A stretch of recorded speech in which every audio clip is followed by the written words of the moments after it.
আসসালামু আলাইকুম। কানিজ ফাতেমা অর্দা। পরিচ্ছেদ ২৭ হচ্ছে বচন এবং টাইপ 1 হচ্ছে বচন ও একবচন।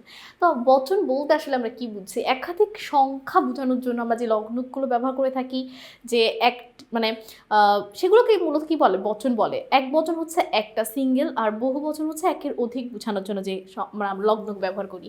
তো প্রথম প্রশ্নটা দেখো। প্রথম প্রশ্নে কি বলা আছে? একাধিক সংখ্যা বোঝাতে যেসব লঘু বিশেষ্য বা সর্বনামের পরে যুক্ত হয় তার নাম হচ্ছে কি? তার নাম হচ্ছে বচন। নিচের কোনটি এক বচন, যেটা একটা বুঝাবে? আমি, বইগুলো, মাঝিরা, কলমগুলো। দেখো রা, গুলো, এগুলো প্রত্যেকটাই এক একটা বচন, বহু বচন বোঝানোর জন্য লগ্ন। শুধুমাত্র আমি একা। কোনটি এক বচনের উদাহরণ? মানুষের মরণশীল। শিক্ষক ক্লাসে এসেছেন, লোকে বলে বনে বাঘ থাকে। এখানে লক্ষ্য করো, অনেকে মনে করতে পারে মানুষ শব্দটার সাথে তো কিছুই বসেনি, কিন্তু এমন কিছু বচন আছে মানে দেখতে মনে হবে এক বচন, আসলে সেগুলো বহু বচন, কারণ মানুষ দ্বারা এখানে একজন মানুষকে বোঝানো হচ্ছে না।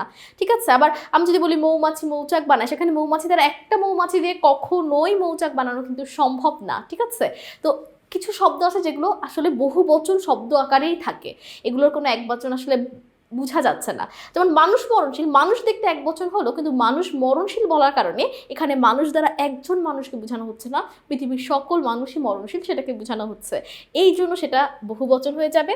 আর শিক্ষক ক্লাসে এসেছেন সেটা হয়ে যাবে আমাদের এক বচন, কারণ এখানে একজন শিক্ষককে মিন করে বলা হচ্ছে।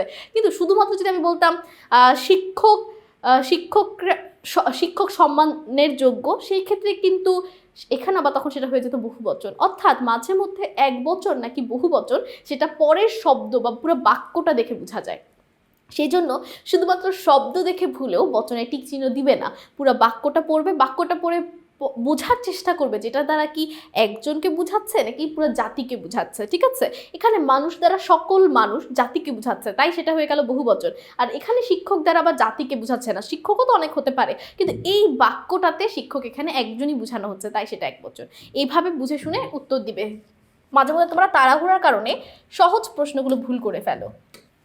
কোনটি এক বচন বোঝায়? লোকে বলে মাঠে মাঠে ধান, বইটা কোথায় হারিয়ে গেল, পাখি সব করে রব। এর উত্তরটা কি হবে? বইটা, কারণ টা দেওয়া বুঝাই দিচ্ছে এক। শিক্ষকেরা কোন লগ্ন দিয়ে গঠিত হয়েছে? এ রা, উচ্চারণ করলে তো বোঝা যায় একার এবং রা। তাহলে একটা খুবই সহজ ছিল, তাই না? বলো, একটু বুঝে করলে বচন খুবই সহজ, না বুঝে করলে তাড়াহুড়া করলে ভুল হবে, তাছাড়া বুঝে করলে কখনোই ভুল হওয়ার সম্ভাবনা নেই। সকলকে অসংখ্য ধন্যবাদ। পরবর্তী পর্বে আমন্ত্রণ রইল। আসসালামু আলাইকুম, আল্লাহ হাফেজ।